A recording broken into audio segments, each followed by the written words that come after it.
ಓಂ ಸದ್ಗುರುನಾಥ ಶರಣಂ ಜಯ ಜಯ. ಓಂ ಸಚ್ಚಿದಾನಂದ ಶರಣಂ ಜಯ ಜಯ. ಎಲ್ಲರಿಗೂ ನನ್ನ ನಮಸ್ಕಾರಗಳು. ಜ್ಞಾನೇಶ್ವರಿ ಗೀತಾಮೃತ ಕೃಷ್ಣ ಅರ್ಜುನರ ಸಂವಾದ ರೂಪವನ್ನು ನಾವು ನೋಡ್ತಾ ಇದ್ದೋ. ಕೃಷ್ಣ ಪರಮಾತ್ಮನು ಪ್ರಾಪಂಚಿಕ ವಿಚಾರವನ್ನು, ಬೆಳಗಿನಿಂದ ಕೂಡಿದ ಭಿನ್ನಾಣಗಳಿಂದ ಕೂಡಿದಂತಹ ಈ ಪ್ರಾಪಂಚದ ವಿಚಾರವನ್ನು, ಈ ಪ್ರಾಪಂಚಕ್ಕೆ ಮನಸೋತಂಥ ನಮ್ಮಂಥವರ ಮನೋಧರ್ಮವನ್ನು ಕುರಿತು ಅರ್ಜುನನಿಗೆ ವಿವರಣೆಯನ್ನು ಕೊಡ್ತಾ ಇದ್ದ. ನಾವು ಮರಣವನ್ನು ಸ್ಮಶಾನ ವೈರಾಗ್ಯದ ರೀತಿಯಲ್ಲಿ ನೋಡ್ತಾ ಇರ್ತೀವಿ. ದಿನನಿತ್ಯ ಕಷ್ಟಕೋಟಲೆಗಳನ್ನ ನೋಡ್ತಾ ಇದ್ರೂ ಕೂಡ ಅವುಗಳನ್ನ ನಾವು ಲೆಕ್ಕಿಸದೆ, ನಾವು ಅರಿವನ್ನು ಪಡೆದುಕೊಳ್ಳದೆ, ಕೇವಲ ಅದನ್ನು ಇಂದ್ರಜಾಲ ವಿದ್ಯೆಯನ್ನು ನೋಡುವಂತೆ, ಮ್ಯಾಜಿಕ್ ನೋಡೋರು ನೋಡ್ಬಿಟ್ಟು ಮತ್ತೆ ಅದನ್ನು ಮರೆತುಬಿಟ್ಟು ಪ್ರಪಂಚದ ವ್ಯವಹಾರಗಳಲ್ಲಿ ಮತ್ತೆ ತೊಡಗಿಸ್ಕೊಳ್ತಲ್ಲ, ಆ ರೀತಿಯಲ್ಲಿ ದಿನನಿತ್ಯ ಆಗ್ತಿರ್ತಕ್ಕಂಥ ಈ ದುಃಖ ದುಮ್ಮಾನಗಳನ್ನು ಲೆಕ್ಕಿಸದೆ ಮತ್ತೆ ಅದರಲ್ಲೇ ಮುಳುಗಿ ಹೇಳುವ ಪ್ರಯತ್ನವನ್ನು ನಾವು ಮಾಡ್ತಾ ಇರ್ತೀವಿ. ಇದು ಪ್ರಾಪಂಚಿಕರ ಒಂದು ರೀತಿ ಜೀವನ ಶೈಲಿ ಅಂತ ಇಲ್ಲಿ ಕೃಷ್ಣನು ಹೇಳ್ತಾ ಇರ್ತಾನೆ. ಮೃತ್ಯುವನ್ನು ಕುರಿತು ಅವರು ಎಂದಿಗೂ ಚಿಂತಿಸರು. ಹಾವಿನ ಬಾಯಿಯಲ್ಲಿ ಸಿಕ್ಕಿಬಿದ್ದಿರುವ ಕಪ್ಪೆಯು ತನ್ನ ಮೃತ್ಯುವನ್ನು ಅರಿಯದೆ ಇನ್ನೂ ಬದುಕುವೆನೆಂಬ ಭ್ರಾಂತಿಯಿಂದ ಸೊಳ್ಳೆಯನ್ನು ಹಿಡಿದು ತಿನ್ನಲು ಭ್ರಮಿಸುವಂತೆ. ಏನು ಹೇಳ್ತಾ ಇದ್ದಾರೆ, ನೀವು ನೈಜ ಘಟನೆಗಳನ್ನ ನೋಡಿರ್ತೀವಿ. ಇತ್ತೀಚಿನ ದಿನಗಳಲ್ಲೆಲ್ಲ ಆ ಮೊಬೈಲ್ಗಳಲ್ಲಿ ಅನೇಕ ವಿಡಿಯೋಗಳನ್ನ ಮಾಡಿರ್ತಾರೆ. ಹಾವು ಕಪ್ಪೆಯನ್ನು ಹಿಡಿದು ನುಂಗ್ತಾ ಇರ್ತದೆ. ಆ ಕಪ್ಪೆಯನ್ನು ಹಿಡಿದು ನುಂಗ್ತಾ ಇದ್ದರೆ ಆ ಹಾವಿನ ಗಾತ್ರ ಚಿಕ್ಕದಿರ್ತದೆ, ಕಪ್ಪೆಯ ಗಾತ್ರ ದೊಡ್ಡದಿರ್ತದೆ. ಹಾವು ಕಪ್ಪೆಯನ್ನು ಕಷ್ಟಪಟ್ಟು ನುಂಗ್ತಾ ಇರ್ತದೆ, ಅರ್ಧಂಬರ್ಧ ನುಂಗಿರ್ತದೆ. ಆದರೆ ಆ ಕಪ್ಪೆ ತನ್ನ ಎದುರಿಗೆ ಹಾರಾಡ್ತಿರ್ತಕ್ಕಂಥ ಸೊಳ್ಳೆಯನ್ನು ಹಿಡಿದು ತಿನ್ನೋದಕ್ಕೆ ನಾಲ್ಗೆ ಚಾಚ್ತಾ ಇರ್ತದೆ. ಇಂಥ ದೃಶ್ಯಗಳನ್ನ ನಾವು ನೋಡಿದ್ದೀವಿ. ತಾನೇ ಮೃತ್ಯುವಿಗೆ ಒಳಗಾಗ್ತಾ ಇರ್ತದೆ, ಮತ್ತೊಂದನ್ನು ತಿಂದು ಬದುಕ್ತೀನಿ ಅನ್ನೋ ಆಸೆಯಿಂದ ಅದನ್ನು ತಿನ್ನೋದಕ್ಕೆ ನಾಲ್ಗೆ ಚಾಚಿರ್ತದೆ. ಇಂಥ ರೀತಿಯಲ್ಲಿ ನಾವು ಪ್ರಪಂಚದಲ್ಲಿ ಈ ಬೆಡಗು ಭಿನ್ನಾಣಗಳಿಂದ ಕೂಡಿರ್ತಕ್ಕಂಥ ಈ ಪ್ರಪಂಚದಲ್ಲಿ ನಾವೇನು ಮಾಡ್ತೀವಿ ಅಂದರೆ ದಿನನಿತ್ಯ ಮೃತ್ಯುವಿನ ಕಡೆಗೆ ಸಾಕ್ತಾ ಇರ್ತೀವಿ. ನಮಗೆ ಸತ್ಯಜ್ಞಾನದ ಕಡೆಗೆ ಅರಿವೇ ಇರೋದಿಲ್ಲ. ಕೇವಲ ಆ ಮೃತ್ಯುಕೂಪಕ್ಕೆ ಹೋಗಿ ಬೀಳ್ತಕ್ಕಂಥ ಸಾಹಸ ಕಾರ್ಯಗಳಲ್ಲೇ ಹೆಚ್ಚು ನಾವು ತೊಡಗಿಸ್ಕೊಳ್ತೀವಿ. ಅಜ್ಞಾನಿಯಾದವನು ಮೃತ್ಯು ದೇವತೆಯ ದವಡೆಯಲ್ಲಿ ಸಿಕ್ಕಿ ಬಿದ್ದಿರುವುದನ್ನು ಗಮನಿಸದೆ ತಾನು ಚಿರಾಯುಷ್ಯನೆಂದು ತಿಳಿದು ವಿಷಯ ಸುಖಗಳನ್ನು ಭೋಗಿಸಲು ಪ್ರಯತ್ನಿಸುತ್ತಲೇ ಇರುವರು. ಇಂತಹ ಪ್ರಯತ್ನಗಳಿಂದ ಇವರಿಗುಂಟಾಗುವ, ಏನು ಹೇಳ್ತಾ ಇದ್ದಾರೆ ಇಲ್ಲಿ, ವಿಷಯ ಸುಖದ ಕಡೆಗೆ ಹೆಚ್ಚು ಮನಸ್ಸು ಮಾಡೋದು. ನಾವು ದಿನನಿತ್ಯ ಕಷ್ಟಪಡ್ತಾ ಇರ್ತೀವಿ, ದಿನನಿತ್ಯ ಸಾವಿನ ಕಡೆ ಹೋಗ್ತಾ ಇರ್ತೀವಿ. ಆದರೆ ಇಂಥ ವಿಷಯ ಸುಖಗಳಿಂದ ನಮಗೆ ಲಾಭ ಏನು ಅನ್ನೋದನ್ನು ನಾವು ಯೋಚನೆ ಮಾಡೋದಿಲ್ಲ. ಈ ಮೃತ್ಯು ಲೋಕದ ಸ್ಥಿತಿಯು ಎಷ್ಟು ಕೆಟ್ಟು ಹೋಗುತ್ತಿವೆ. ಹೇ ಅರ್ಜುನ, ನೀನು ನಿನ್ನ ಕರ್ಮಗಳ ಫಲವಾಗಿಯೇ ಈ ಲೋಕದಲ್ಲಿ ಜನ್ಮಿಸಿರುವೆ. ಈಗಾಗಲೇ ಈ ಕರ್ಮಫಲಗಳಿಂದ ಬಿಡುಗಡೆಯನ್ನು ಹೊಂದುತ್ತಿರುವ ನೀನು ನಿನ್ನ ನಿರ್ದೋಷ ಅಕ್ಷಯ ಪದಪ್ರಾಪ್ತಿಯನ್ನು ಪಡೆಯುವ ಮಾರ್ಗದಲ್ಲಿ ಪ್ರವೃತ್ತನಾಗು. ನೀನು ಕೂಡ ಈ ಲೋಕದಲ್ಲಿ ಯಾತಕ್ಕೆ ಹುಟ್ಟಿದೆ ಅಂದರೆ ನಿನ್ನ ಕರ್ಮಫಲದಿಂದ ಹುಟ್ಟಿದೆ. ಈಗ ಅವೆಲ್ಲ ಕಳೀತಾ ಬರ್ತಾ ಇದೆ, ನಿನ್ನ ಕರ್ಮಫಲ ಕಳೀತಾ ಬರ್ತಾ ಇದೆ. ಅದರಿಂದ ನೀನೇನು ಮಾಡು, ಈ ಕರ್ಮಫಲಗಳಿಂದ ಬಿಡುಗಡೆಯನ್ನು ಹೊಂದುತ್ತಿರುವ ನೀನು ಈ ಅಕ್ಷಯವಾದ ಶಾಂತಿ ಸುಖವನ್ನು, ಮೋಕ್ಷ ಸುಖವನ್ನು ಪಡೆಯುವ ಮಾರ್ಗದಲ್ಲಿ ಪ್ರವೃತ್ತನಾಗು, ಅದರಲ್ಲೇ ತೊಡಗಿಸ್ಕೋ. ಮತ್ತೆ ಬಂಧನಕ್ಕೆ ಒಳಗಾಗುವಂಥ ಕೆಲಸಗಳನ್ನ ನೀನು ಮಾಡಬೇಡ ಅರ್ಜುನ ಅಂತ ಇಲ್ಲಿ ಅರ್ಜುನನಿಗೆ ಹೇಳುವ ರೀತಿಯಲ್ಲಿ ನಮಗೆಲ್ಲರಿಗೂ ಕೂಡ ದಿವ್ಯ ಸಂದೇಶವನ್ನು ಕೃಷ್ಣನು ಕೊಡ್ತಾ ಇದ್ದಾನೆ. ನಾವು ಯೋಚನೆ ಮಾಡಬೇಕು, ದಿನನಿತ್ಯ ನಾವು ಮಾಡ್ತಿರೋ ಕಾರ್ಯದಲ್ಲಿ ನನ್ನ ಉದ್ಧಾರದ ಕಾರ್ಯವನ್ನು ಕಿಂಚಿತ್ತಾದರೂ ಮಾಡ್ತಾ ಇದ್ದೀನ ಅನ್ನೋ ಒಂದು ಅರಿವಿರಬೇಕು ನಮಗೆ. ನೀನು ನಿನ್ನ ಮನಸ್ಸನ್ನು ಮದ್ರೂಪ ಮಾಡಿಕೊಂಡು ನನ್ನನ್ನು ಪ್ರೇಮದಿಂದ ಭಜಿಸುವುದರಲ್ಲೇ ಪ್ರವೃತ್ತನಾಗು. ಇಲ್ಲಿ ಭಕ್ತಿ ಮಾರ್ಗವನ್ನು ಪರಮಾತ್ಮ ಹೇಳ್ತಾ ಇದ್ದಾನೆ. ಏನು ಹೇಳ್ತಾ ಇದ್ದಾನೆ, ನೀನು ನಿನ್ನ ಮನಸ್ಸನ್ನು ಮದ್ರೂಪ ಮಾಡಿಕೊಂಡು ಅಂದರೆ ಪರಮಾತ್ಮನಲ್ಲಿಯೇ ನೆಲೆ ನಿಲ್ಲಿಸಿ, ಮನಸ್ಸನ್ನು ಪರಮಾತ್ಮನಲ್ಲಿಯೇ ನೆಲೆ ನಿಲ್ಲಿಸಿ ಅಂತ ಹೇಳ್ತಾ ಇರೋದು.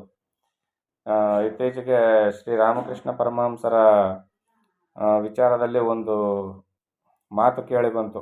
ಏನಂದರೆ ನರೇಂದ್ರನಾಥ ದತ್ತ ಅಥವಾ ವಿವೇಕಾನಂದರು, ಸ್ವಾಮಿ ವಿವೇಕಾನಂದರು ಕಾಳಿ ಮುಂದೆ ಕೂತ್ಕೊಂಡು ಆಡ್ತಾ ಇದ್ರಂತೆ. ಹಗಲು ಎರಳು ನಿನ್ನ ಧ್ಯಾನದಲ್ಲಿ ನಾನು ಇರ್ತೀನಿ ಅಂತ ಆಡ್ತಾ ಇರ್ಬೇಕಾದ್ರೆ ಶ್ರೀರಾಮಕೃಷ್ಣರು ಹೇಳಿದ್ರಂತೆ, ಬಾಯಿ ಮುಚ್ಚು ಸುಳ್ಳು ಹೇಳ್ಬೇಡ ಅಂದ್ರಂತೆ.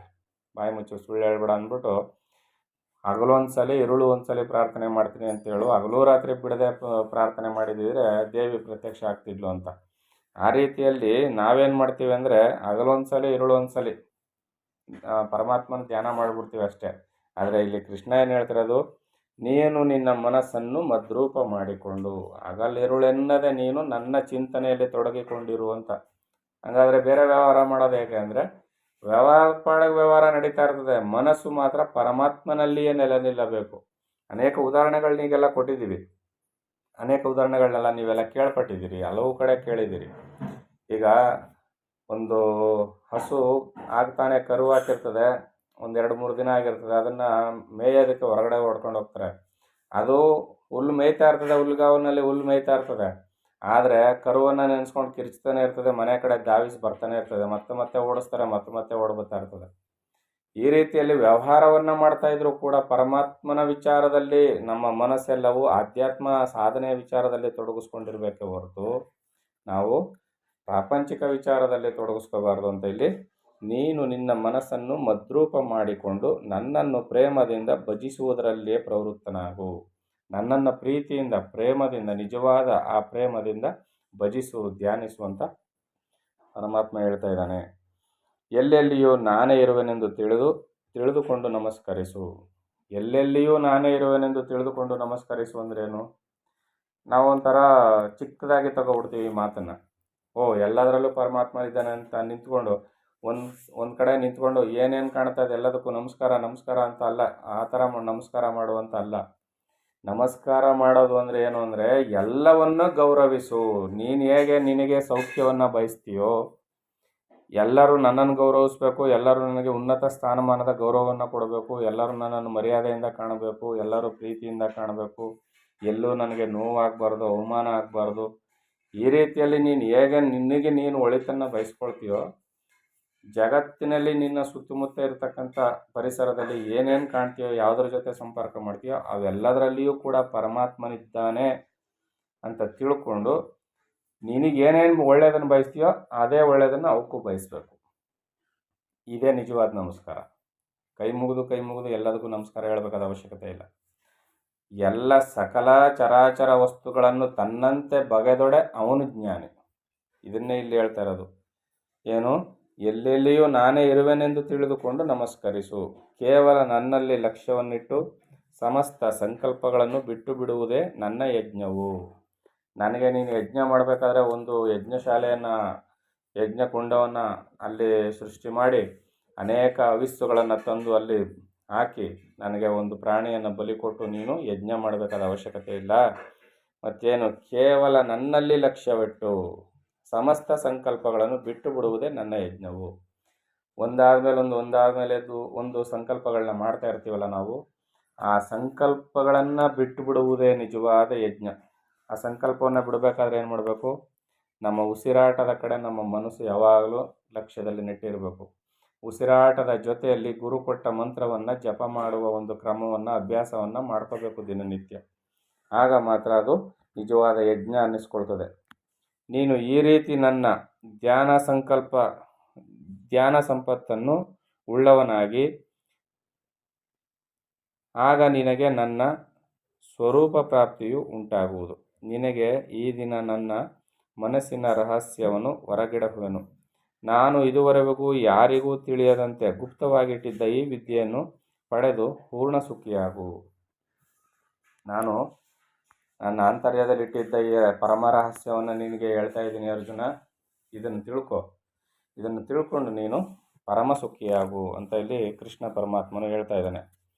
ಇದೇ ರಹಸ್ಯವನ್ನೇ ಶ್ರೀ ಪರಮಹಂಸ ಸಚ್ಚಿದಾನಂದ ಯೋಗೀಶ್ವರರು ತಮ್ಮ ಜೀವ ಬ್ರಹ್ಮೈಕ್ಯ ರಾಜಯೋಗ ಸಾರಾಮೃತ ಎಂಬ ಗ್ರಂಥದಲ್ಲಿ ಬಹುವಿಸ್ತಾರವಾಗಿ ಬರೆದಿದ್ದಾರೆ. ಏನಂತ?